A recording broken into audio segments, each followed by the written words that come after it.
en accueillant l'organisme pour les droits des femmes du Québec. Je vous invite à vous présenter et vous disposer de 10 minutes pour faire votre présentation. Va s'en suivre des échanges avec les parlementaires. À vous, mesdames. Bonjour. Alors, je suis Michèle Sirois. Je suis anthropologue et présidente du groupe PDF Québec ou pour les droits des femmes du Québec. À ma droite, il y a Salimata Sall, québécoise d'origine sénégalaise, étudiante en maîtrise en travail social à l'Université de Montréal, et Madame Nadia El Mabrouk, québécoise d'origine tunisienne, professeure titulaire en informatique à l'Université de Montréal. Je voudrais aussi mentionner la participation d'un auteur du mémoire qui ne peut pas être présent actuellement, est à l'extérieur du Québec, Monsieur Léon Waknin. Le groupe PDF Québec, pour les droits des femmes du Québec, est un groupe féministe, citoyen, mixte et non partisan, créé en 2013 et ayant à son actif plus de 300 membres d'origines diverses, comme vous pouvez le constater. PDF Québec croit qu'une véritable démocratie n'est possible qu'à la condition de réaliser l'égalité de fait entre les femmes et les hommes. Alors, après cette brève présentation, je voudrais d'abord remercier la Commission de permettre à PDF Québec de donner le point de vue des femmes sur la nouvelle politique québécoise en matière d'immigration, de diversité et d'inclusion. Notre objectif aujourd'hui est principalement de fournir des éléments de réponse à la question suivante. Comment s'assurer d'une compréhension partagée du principe d'égalité entre les femmes et les hommes dans le contexte interculturel? Aujourd'hui, notre exposé rapide va porter sur 2 points. On veut d'abord souligner l'importance de bien définir les valeurs fondamentales du Québec afin de faciliter l'intégration des immigrants. Et notre deuxième point sera d'aborder la question de la laïcité de l'État et son importance dans un contexte interculturel. Premier point, donc, aborder la question des valeurs fondamentales du Québec. Monsieur Jean Charest, ex-premier ministre du Québec, en février 2007, a reconnu 3 valeurs prioritaires pour la société québécoise, soit l'égalité entre les femmes et les hommes, deuxièmement, la primauté du français et troisièmement, la séparation entre l'État et la religion. À ce propos, il a déclaré que ces 3 valeurs ne pouvaient faire l'objet d'aucun accommodement et ne pouvaient être subordonnées à aucun autre principe. Voilà, selon nous, ce qui devrait être le fondement de la nouvelle politique en matière d'immigration, de diversité et d'inclusion. Cependant, ces valeurs ne sont pas partagées par tous les pays. Il est donc indispensable de s'assurer que les nouveaux Québécois développent un fort attachement à ces valeurs et soient ainsi mieux préparés à participer pleinement à la vie de notre société. Une société a le droit et le devoir de se prononcer sur les principes qu'elle entend faire respecter sur son territoire. La mise à jour de la politique en matière d'immigration est une occasion très importante de spécifier les droits et les responsabilités liées à la vie citoyenne au Québec. Être citoyen signifie, dans son sens le plus fondamental, de participer à la vie et au développement de la collectivité. Et la société québécoise a fait le choix, donc, de la primauté du français, l'égalité entre les femmes et les hommes et la séparation entre l'Église et l'État. Les nouveaux immigrants, à titre de nouveaux citoyens du Québec, doivent être avisés de cet état de fait et ont la responsabilité de respecter ces valeurs communes. Voilà pourquoi nous recommandons d'inclure ces valeurs d'une façon explicite dans les principes directeurs, les assises de l'interculturalisme québécois et la vision de la nouvelle politique qui va être mise en place. L'objectif est de mieux faire connaître les spécificités de la culture québécoise aux néo-québécois et d'en faire la promotion, facilitant ainsi leur participation et leur intégration à notre société. Second point que je veux aborder aujourd'hui, la question de la laïcité de l'État. Avec la sécularisation des institutions publiques, notamment avec la Révolution tranquille, il s'est établi une sorte de contrat social qui impliquait la neutralité du personnel et des institutions afin de mieux accueillir la diversité des convictions spirituelles. que ce soit celle des natifs ou celle des nouveaux arrivants. En 1997, les Québécois, catholiques et protestants, ont même renoncé à leurs privilèges religieux constitutionnels pour transformer leurs commissions scolaires et les établir sur une base linguistique et ainsi d'être plus accueillants à la diversité des convictions spirituelles. Auparavant, la neutralité du personnel enseignant dans les hôpitaux, l'ensemble des institutions de l'État, c'était un signe d'ouverture. Cependant, depuis quelques années, on tente d'associer la neutralité du personnel à une fermeture face à la diversité. Et on invoque souvent le besoin d'intégration des personnes immigrantes pour justifier des accommodements.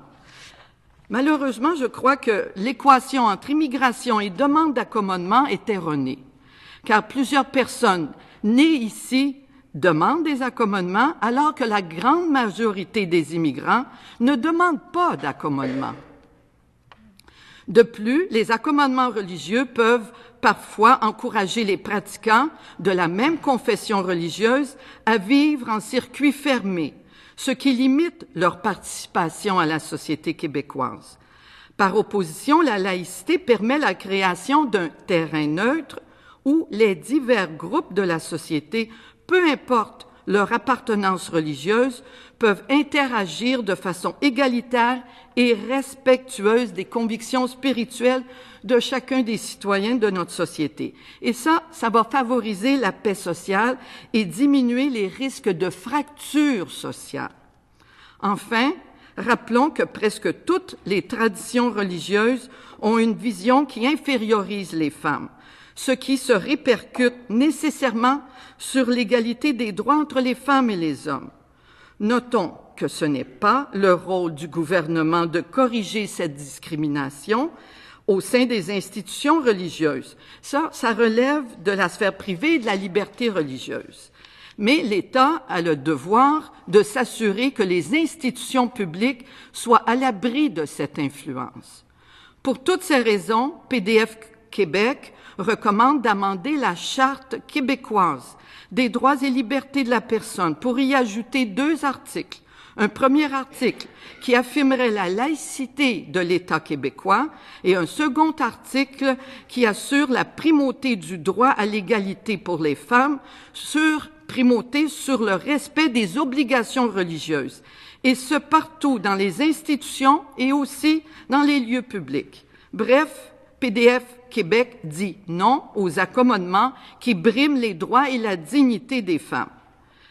Ces amendements à la Charte des droits et libertés de la personne contribueraient à mieux faire connaître aux nouveaux Québécois en quoi la culture québécoise est spécifique, facilitant ainsi leur participation et leur insertion dans la société québécoise.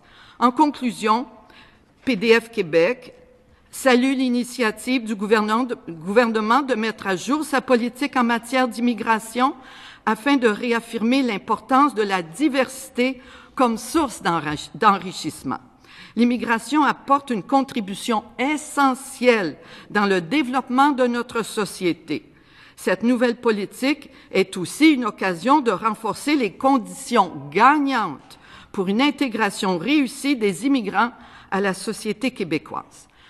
Le Québec s'enrichit de la diversité sociale apportée par les multiples groupes d'immigrants dans la mesure où ceux-ci acceptent d'adhérer aux valeurs non négociables de primauté du français, d'égalité des personnes, hommes et femmes donc, de liberté d'expression et de laïcité. Ces valeurs font partie de l'identité et de l'histoire québécoise et sont le fruit de nombreuses luttes menées par des citoyennes et des citoyens. Rappelons pour terminer que les personnes de toute origine ethnique, religieuse ou culturelle, qu'elles soient natives ou immigrantes, sont avant tout des citoyennes et des citoyens du Québec. C'est en raison de cette appartenance citoyenne qu'elles possèdent des droits et non pas en raison de leur spécificité ethno-culturelle ou religieuse. Merci. Merci, Mme Sirois. Je cède maintenant la parole à Mme la ministre. Oui, bonjour Madame Sirois, Madame El Mabrouk et Madame Salimata Sall. Bienvenue à cette commission, un moment important où nous avons l'occasion, tous et toutes ensemble, de bâtir finalement, ou de continuer à construire et bâtir le Québec avec la diversité qui vient enrichir notre société. On est bien fiers de notre histoire d'immigration. J'ai bien apprécié votre commentaire, Madame Sirois, qu'en fait, les demandes d'accommodement, c'est assez historique et c'est pas de source immigrante. C'est vraiment, ça vient de multiples personnes qui sont ici depuis longtemps. C'est bien de faire cette distinction. Je vais aller sur cette notion de valeur commune. Dans notre déclaration, puis ce qu'on fait pour véhiculer, partager ces valeurs, alors, dans la déclaration sur les valeurs communes et l'information qui est transmise aux nouveaux arrivants, j'aimerais avoir votre opinion là-dessus.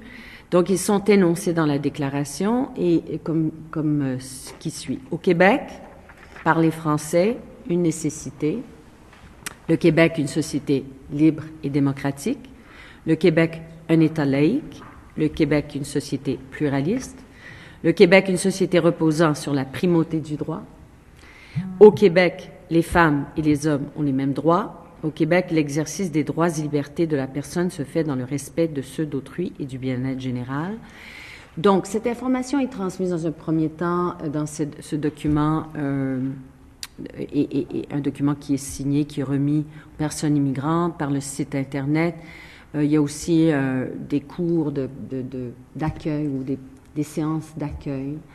Et j'enchaînerai, mais surtout je veux vous entendre sur comment, si ce qui est énoncé, vous partagez l'énoncé qui est là, mais aussi comment peut-on aller plus loin pour que dans la vraie vie, ces valeurs sont bien comprises et assimilées. Puis ça me vient sur ce modèle d'interculturalisme. Je vois que vous êtes critique, vous dites que ça ressemble plus au multiculturalisme. On demande aux gens, parce qu'il y a une fierté par rapport à notre modèle unique au Canada et en Amérique du Nord, qu'on appelle interculturalisme, qui est, je pense, beaucoup dans ce sens d'adhésion à des valeurs démocratiques telles qu'on les décrit, mais comment peut-on faire en sorte d'aller toujours à la recherche de l'autre pour l'intégrer de cette façon, selon ce socle de valeurs communes, dans une langue commune. On a beaucoup parlé de l'éducation comme étant l'endroit le plus important où ça peut se faire. Et un groupe qui nous a dit hier, on peut y arriver par les parents et les enfants.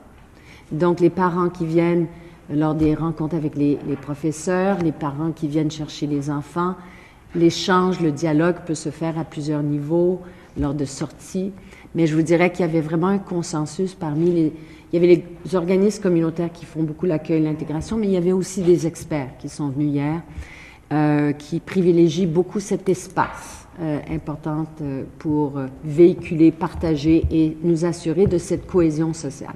J'aimerais peut-être avoir vos réactions, recommandations sur tout ça. Et s'il faut renforcer le modèle d'interculturalisme, comment le renforcer, comment l'officialiser, si vous voulez, pour aller plus loin. Merci de votre question. Oui, je pense qu'il doit être renforcé. J'ai consulté en profondeur le document d'orientation et j'avais déjà fait beaucoup de recherches sur l'interculturalisme qu'on dit spécifique au Québec. Alors, qu'est-il, ce interculturalisme? Il me semble que ça ressemble énormément au multiculturalisme, plus une spécificité qui est la langue française. À part ça, l'évocation des valeurs communes sont très, très vagues et peu répétées, à part le français. Donc, le français, oui, c'est une des trois valeurs que j'ai énumérées, qui a été énumérée par Monsieur Jean Charest, auquel on adhère. Ces trois valeurs-là, je vous rappelle qu'elles sont là dans l'histoire du Québec. Elles ont été mises d'abord en 1991 dans le rapport Bélanger-Campeau, comme quoi c'était le socle qui nous venait de l'histoire du Québec moderne. Alors donc, c'est des valeurs essentielles pour nous, ces valeurs communes.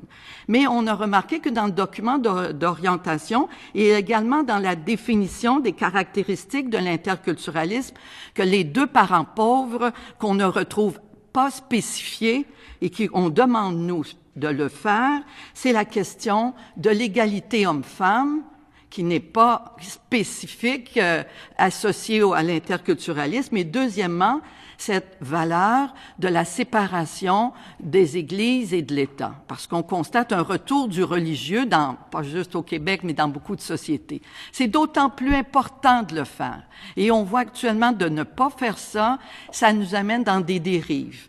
Entre autres, par rapport à l'école, vous avez posé, Madame Veil, la question de l'école. Oui, c'est un terrain important. C'est là que se fait la socialisation, l'apprentissage, l'identification à un groupe. Donc, c'est très important pour nous. Entre autres, par rapport aux femmes, puisqu'on est un groupe qui représentons les femmes, vous le savez, hein, je vous apprends rien qu'on s'est battu et on se bat encore au Québec pour enlever les stéréotypes sexistes à l'intérieur des manuels scolaires. C'est continuellement regarder, vérifier, est-ce que c'est bien fait. Alors oui, ça pour nous c'est important, mais on est perplexe quand on constate que les signes religieux, on a enlevé les crucifix des écoles pour accepter tout le monde, respecter la clientèle, respecter le citoyen, qu'il soit enfant ou qu'il soit adulte, eh bien, on s'aperçoit qu'il y a des professeurs, des éducatrices, des intervenants qui sont des figures d'autorité et qui portent des signes religieux. Comment un enfant qui ne regardait jamais le crucifix et qui regarde à la journée longue son professeur, on lui a enlevé le crucifix, on surveille les stéréotypes et on laisse à des professeurs le port de signes qui peuvent amener des stéréotypes. Donc, nous, l'école, on veut enlever ces stéréotypes, donc on veut un terrain neutre dans lequel tous les enfants vont être accueillis à partir de ce qu'ils sont comme enfants et non pas à partir de leur communauté, leur identification, peu importe quelles sont leurs convictions religieuses, familiales et autres. Oui, je vous amènerai sur le... Parce qu'évidemment, la politique, il y aura un plan d'action éventuellement, des actions à venir sur le modèle d'intégration, d'autres actions à venir aussi au cours de l'année. Éventuellement, une nouvelle loi sur l'immigration. Ça, c'est des aspects plus techniques qu'on va regarder. Bon, le volume, la composition de l'immigration pour l'intégration rapide en emploi. Mais la question d'égalité homme-femme et comment ça se vit dans la vraie vie, on pense aux jeunes femmes en particulier, aux jeunes filles en particulier. Donc, là aussi, évidemment, c'est par l'échange, le dialogue, mais un rapprochement où on est capable de nous assurer que la jeune génération, toujours, puisse vivre pleinement. On parle beaucoup de participation pleine et entière dans notre document. C'est une vision de société. On a beaucoup parlé de préjugés. Le dernier groupe, là, juste avant vous, des préjugés, de la discrimination, l'exclusion, les gens qui quittent parce qu'ils se sentent rejetés. Bon, c'est un phénomène.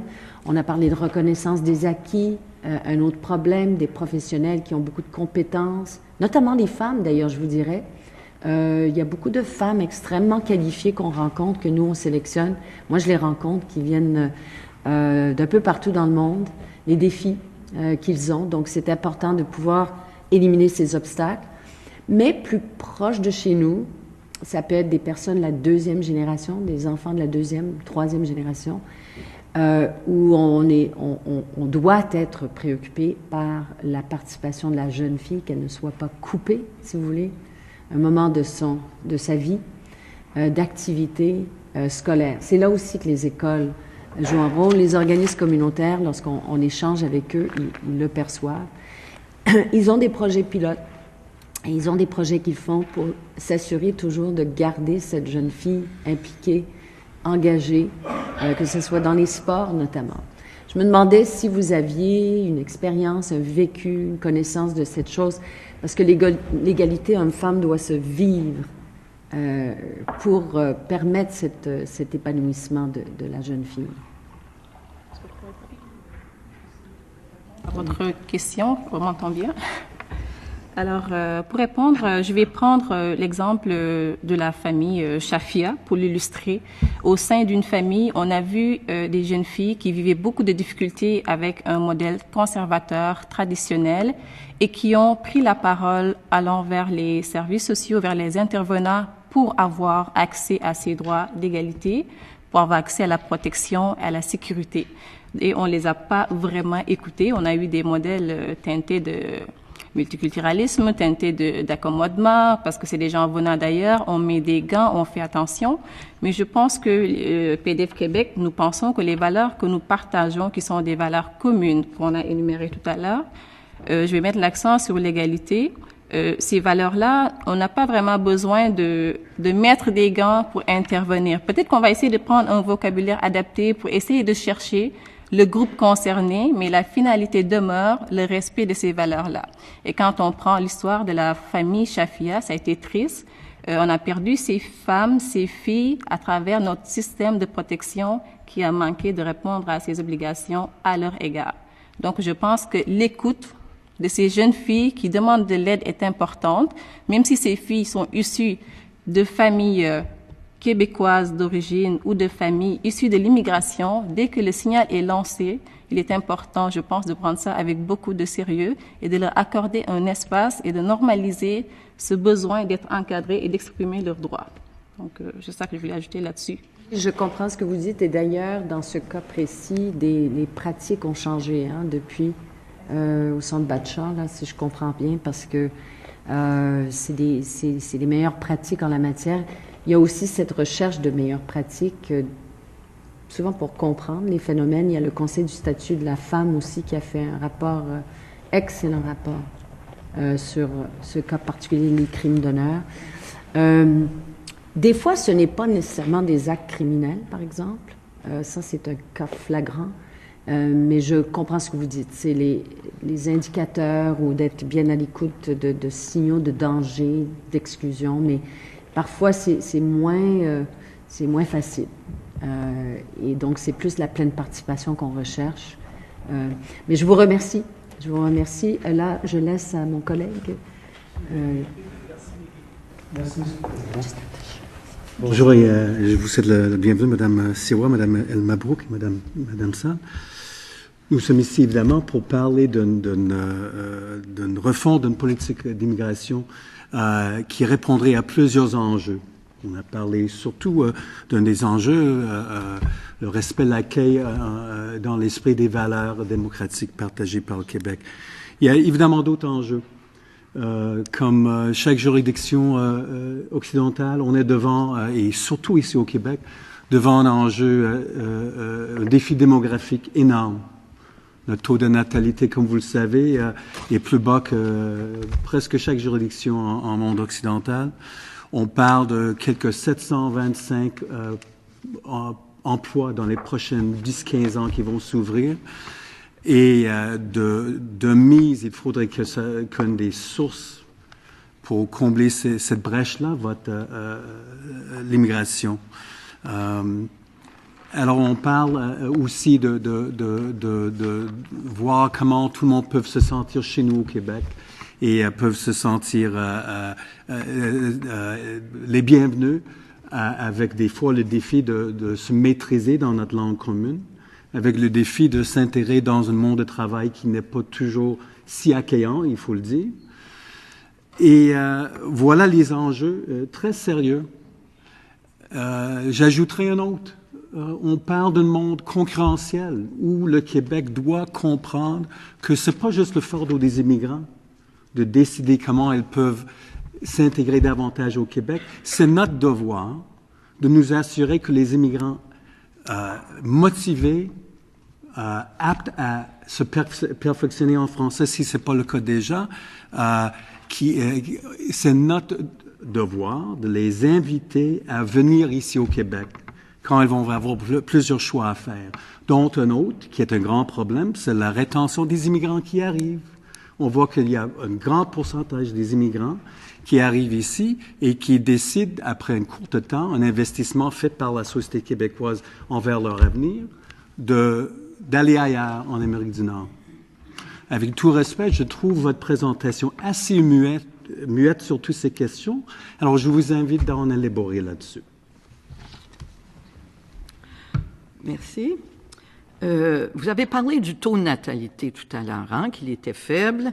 Eh bien, nous, on demande, il y a un point d'ailleurs à l'intérieur du document de consultation qui parle de la cohérence, une politique qui est cohérente. Eh bien, ça, c'est une des choses qui nous importe, la cohérence. Effectivement, les taux de natalité qui étaient beaucoup plus bas ont remonté, entre autres, avec toute la question, avec un système de garderie, de service de garde qui s'était réduit à taux réduit universel pour tout le monde. On a vu le taux de natalité qui a remonté. Et il y a des études de M. Fortin, Godbout, qui ont démontré que ça amenait beaucoup de femmes, 70 000 femmes de plus sur le marché du travail grâce à un programme comme ça. Alors donc, c'est pas un service comme ça à enlever. Justement, les femmes immigrantes ont besoin particulièrement de services de garde. Alors donc, c'est important que le gouvernement mette les points, les éléments en place. Les accueillir, c'est aussi prévenir en amont qu'ils puissent s'adapter. S'adapter au niveau, vous avez fait beaucoup référence à la question économique. Je voudrais ici aussi apporter des éléments sur le message clair qu'il faut envoyer aux immigrants aussi pour qu'ils s'adaptent aussi au niveau social. Et c'est ça, cet aspect-là qui est dans la politique, la nouvelle politique, le document en tout cas que j'ai consulté, là, 89 pages, qui est un peu plus faible. Cet aspect d'adaptabilité sociale. La famille Chafia, elle l'était adaptée d'un certain sens. Hein, ils gagnaient des sous, il n'y avait pas de problème économique, ils parlaient anglais, etc. Mais est-ce que socialement ils étaient adaptés? On peut se poser, je pense que non, les résultats ont montré qu'ils n'étaient pas adaptés socialement. Donc c'était important d'envoyer un message clair aux nouveaux immigrants, aux futurs, quelles sont nos valeurs, comment fonctionne au Québec, à quelle société ils doivent s'attendre. Donc ce n'est pas juste ici pour gagner des sous, mais on a une identité et puis on les convoque et on est très accueillant au Québec pour cette identité. Alors, une des choses importantes, je pense, qu'il faut préserver, c'est la mixité. Parce qu'on voit qu'avec le retour du religieux, la mixité est remise en question. Et même au niveau, et ça, c'est banalisé, cette tendance-là, et je vois qu'il y a eu des graves erreurs, entre autres commises par la Commission des droits de la personne et des droits de la jeunesse, qui a accepté comme un accommodement raisonnable un juif hassidique qui voulait pas avoir une examinatrice pour un permis de conduire qui était une femme. Et jamais on n'aurait accepté que si le citoyen était venu demander, je veux pas qu'il y ait un noir, il y aurait personne qui aurait accepté. Et heureusement qu'on l'aurait pas accepté. Madame Sirois, je dois vous interrompre. Nous sommes rendus maintenant à Monsieur le député de Bourget. Merci. Madame Sirois, vous pouvez compléter ce que vous étiez en train de dire? Alors, ce que je veux dire, c'est qu'ici, une des choses importantes que j'aimerais qu'apparaisse dans la prochaine politique, c'est de dire que la ségrégation sexuelle n'est pas acceptable et que les messages, qu'on en fasse la promotion. Et pas juste faire quelque chose. Parce que j'ai consulté le site du ministère de l'Immigration. Qu'est-ce qu'un étranger peut voir? Eh bien, on voit des petites icônes, un petit dessin animé 30 secondes. Ça ne dit rien sur la question de l'égalité des hommes et des femmes. Il faut en faire la promotion. Et pour ça, il faut la laïcité. La laïcité n'est pas suffisante pour assurer l'égalité des citoyens, immigrants, femmes et autres. Mais elle est la condition essentielle qui permet d'avoir ce terrain qui facilite le vivre ensemble. Merci, Madame Sirois. Je le disais hier, Albert Camus, qui disait « Ne pas nommer les choses, c'est ajouter au malheur du monde ». Et c'est bien de nommer les choses. Merci d'être ici présente pour contribuer à cet exercice architectural, je dirais, parce que c'est un projet. Et en passant, est-ce que vous avez été sollicité en amont pour donner votre touche relativement à l'élaboration de ce document, ici en question? Ce projet politique. Nous n'avons pas été sollicités, mais nous avons fait la demande parce qu'on on constatait qu'il n'y avait à peu près pas de groupe de femmes. Il y avait un seul groupe de femmes dans la liste originelle, l'Association des femmes roumaines. Alors nous représentons l'Association des femmes de toute la province, et pas juste roumaines, mais de d'origines diverses. Alors, on trouvait que ça manquait, alors on a fait la demande et puis la commission a jugé bon de nous accueillir et nous l'en remercions. D'accord. Je veux aller un peu plus loin relativement à ce que vous disiez quant à l'information véhiculant les valeurs, nos valeurs démocratiques, on peut dire nos valeurs communes, nos valeurs historiques, valeurs fondamentales, leur diffusion auprès des populations nouvelles qui arrivent. Quand on considère qu'il y a à la frontière un double visage qui se présente à l'immigrant quand ce dernier choisit de venir au Québec. Et entre les deux visages, il y en a un qui domine, c'est celui du Canada. Et le Canada a adopté et enchâssé dans sa loi suprême le multiculturalisme, avec son chapelet de droits, peu de devoirs.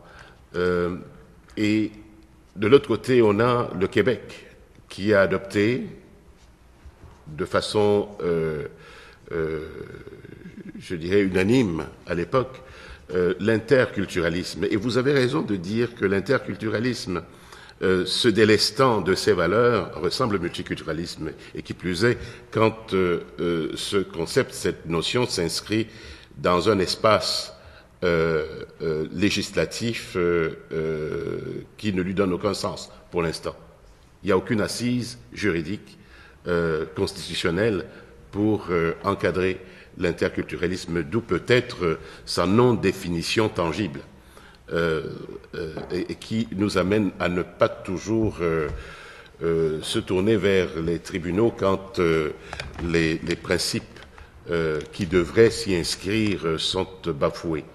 Et je suis tout à fait d'accord que ces valeurs fondamentales, ces valeurs démocratiques du Québec devraient s'y inscrire. Et l'exercice ici engagé devrait nous y mener. En conclusion, j'espère que la ministre aura une oreille sensible, attentive à toutes les propositions que vous avez avancées ici aujourd'hui. Cela dit, j'ai une seule question à vous poser. Est-ce que l'immigration est une réponse adéquate au vieillissement de la population au Québec? OK. Alors, je pense que oui, vas-y. En me fiant sur la littérature et surtout sur l'œuvre de Dubreuil et Marois, 2011, si je ne me trompe pas, mais l'immigration ne peut pas contrer le vieillissement. Les raisons qui étaient invoquées lors des politiques de l'époque, j'imagine qu'encore c'est en vigueur, c'était pour contrer le déclin de la population et aussi assurer une réponse aux employeurs en ce qui a trait à la main-d'œuvre. Puis la littérature a démontré que l'effet est marginal. Maintenant, il reste à savoir ce que la littérature dit, qu'est-ce que le gouvernement en fait, ça c'est une autre question. Alors, c'est pour dire que l'effet est marginal, mais il y a aussi d'autres bonnes raisons d'encourager l'immigration, notamment sur la solidarité à travers les différents pays, sur son aspect humanitaire, sur des besoins purement humain, on peut aller dans ce sens-là. Mais l'effet de contrer le vieillissement est marginal, selon l'étude que je viens de mentionner. Okay. Et une sous-question à celle-là. L'impact qu'une immigration francophone ou francophile, francotrope par extension, pourrait avoir comme impact positif au Québec. Quel est-il ou quels sont-ils? C'est sûr que ça va avoir un impact positif parce qu'on parle maintenant de la langue, on parle plus d'économie ni de démographie. C'est sûr que avoir des immigrants déjà francophones va renforcer une des valeurs fondamentales énumérées tout à l'heure, qui est la primauté du français. Donc, ça facilite aussi, en quelque part, ça peut sauver de l'argent du gouvernement, si je veux parler en termes économiques. Il y aura un peu peut-être d'investissement à faire pour franciser. Cela ne veut pas dire de ne prendre que des francophones, mais je veux juste souligner l'écart d'investissement entre un groupe d'immigrants francophones et un groupe d'immigrants venant d'un pays qui ne parle ni français ni l'anglais. Voilà. J'aimerais J'aimerais ajouter quelque chose. Des amis de la communauté maghrébine d'origine algérienne, entre autres, hier soir me disaient que il y a quelques années, les immigrants qui venaient du Maghreb étaient francophones, apprenaient le français, étaient pratiquement bilingues. Alors que maintenant, depuis quelques années, il y a une politique d'arabisation, de sorte qu'ils sont beaucoup moins, ceux qui viennent sont moins, les plus jeunes sont moins à l'aise avec le français et malheureusement, le Québec les considère déjà comme avec un français, alors que non, ils ont des défaillances. Alors ça, c'est juste une petite remarque pour voir quelle est l'évolution d'une population qui était réputée francophone et qui peut-être ne l'est moins à ce niveau-là. OK. Je terminerai par une simple question. Il reste combien de temps, Monsieur le Président? 3 minutes, parfait. Vous aurez le temps d'élaborer éventuellement. Je reviens sur les valeurs. Est-ce qu'il serait, disons, loufoque d'imaginer l'introduction sur, disons, dans les vecteurs qu'on utilise encore jusqu'à présent pour la sélection des immigrants à l'étranger, d'introduire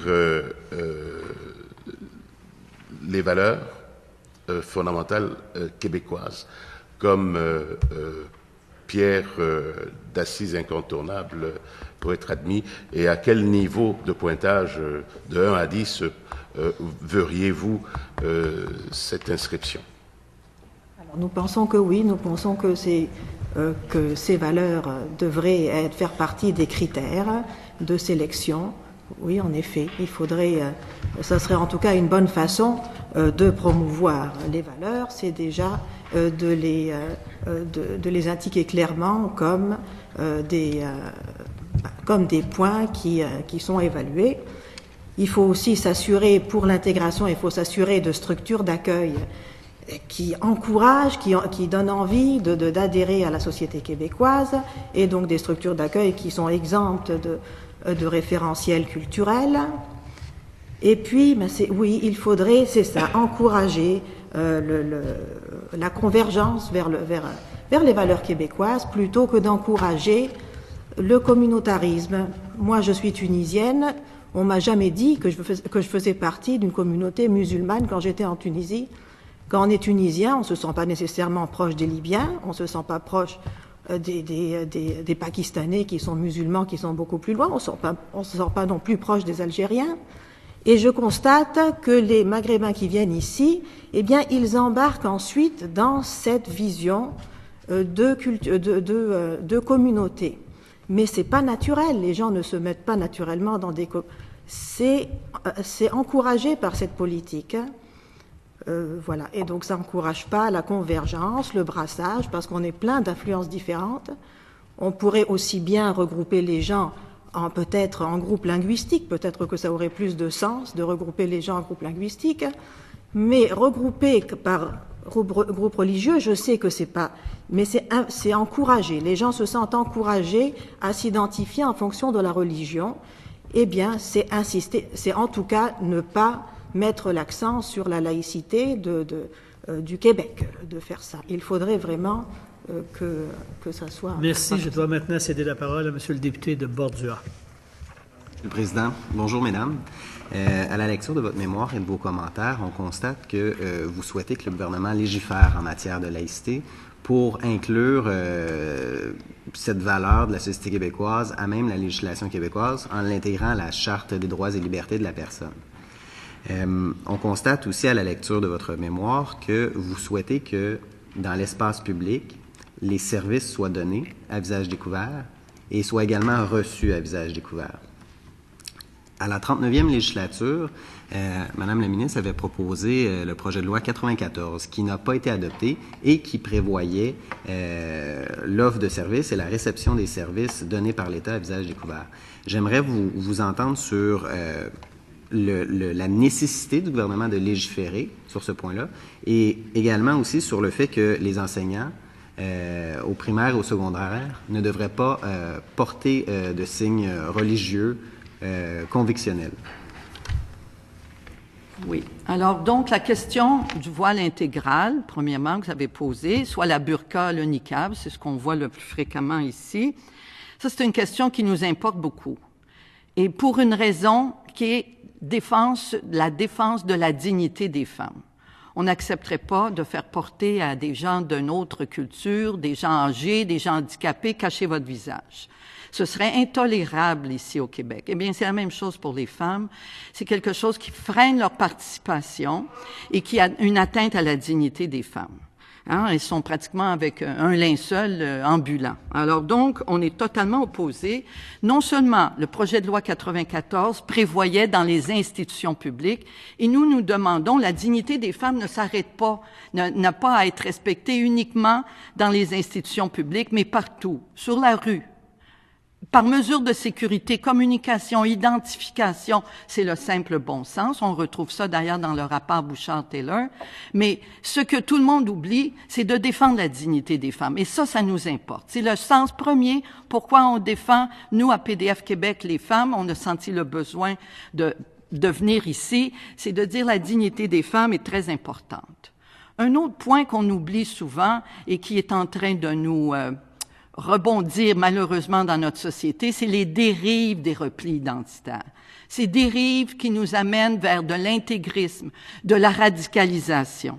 Et ça, ce n'est pas lié nécessairement à la communauté immigrante. Pour ça qu'on est surprise que la lutte à l'intégrisme revienne. Alors, on s'est posé la question. Vous me faites signe que non, Madame Veil, donc vous me rassurez. Tant mieux, parce que l'intégrisme est une affaire sociale collective et non simplement, surtout pas une chose qu'il faut identifier à la communauté des groupes des nouveaux arrivants. Donc, pour nous, ça, c'est très important.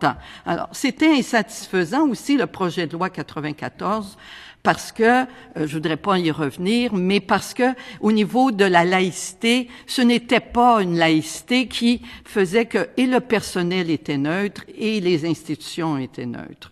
Alors, pour nous, ça nous importe, comme j'ai mentionné tout à l'heure, comment on peut justifier d'enlever des signes religieux dans une classe parce qu'on disait que ça influençait l'enfant, que ça ne respectait pas la liberté de conscience et des parents et de l'enfant, et tout à coup, on lui met devant et on a changé le contrat social. Avant, c'était le personnel qui devait enlever ces signes religieux pour accueillir les autres. Et maintenant, on a tout changé. On dit que c'est les citoyens qui doivent accueillir le personnel. On a changé quelque chose, et ça, au niveau de la paix sociale, du tissu social, on est bien mal parti avec ça. C'est là qu'on s'en va dans un multiculturalisme et il faut mettre un stop à ça.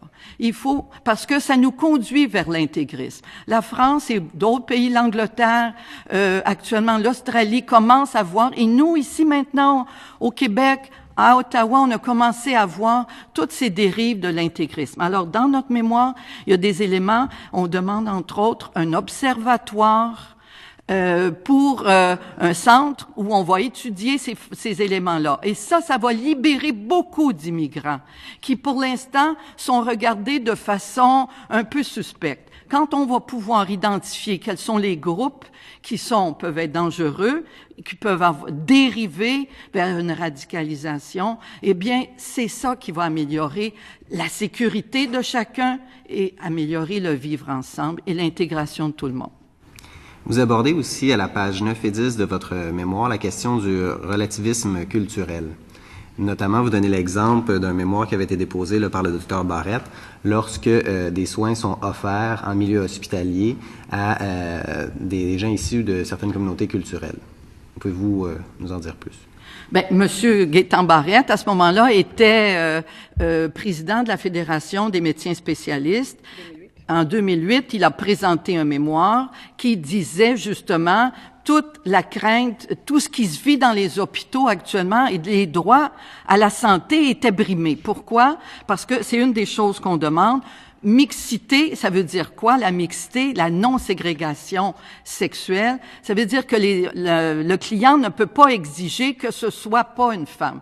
Mais le client aussi, on demande qu'il ne puisse pas exiger que ce soit une femme et non pas un homme. Pourquoi? Parce que une mesure de contrôle, entre autres, qui est dit dans le mémoire du docteur Barrett, c'était que il y a des maris qui était en colère et qui pouvait même être dangereux pour la santé physique et le stress que ça faisait aux équipes, qui exigeait que ce soit des femmes qui traitent. Alors, on ne peut pas, dans une société qui est mixte, et cette mixité, on s'est battu longtemps et on l'a obtenue, on ne veut pas régresser.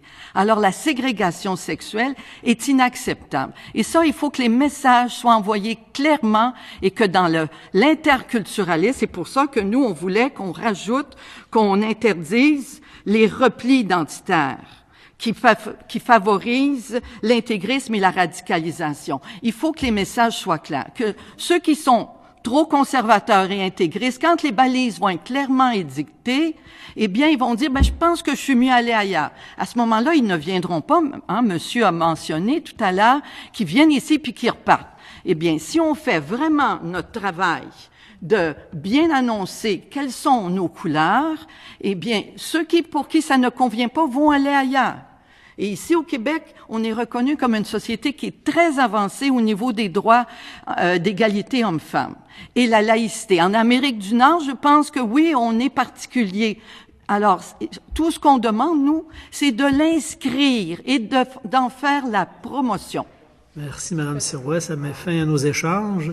Je vais suspendre quelques instants pour permettre au prochain groupe de prendre place. Merci.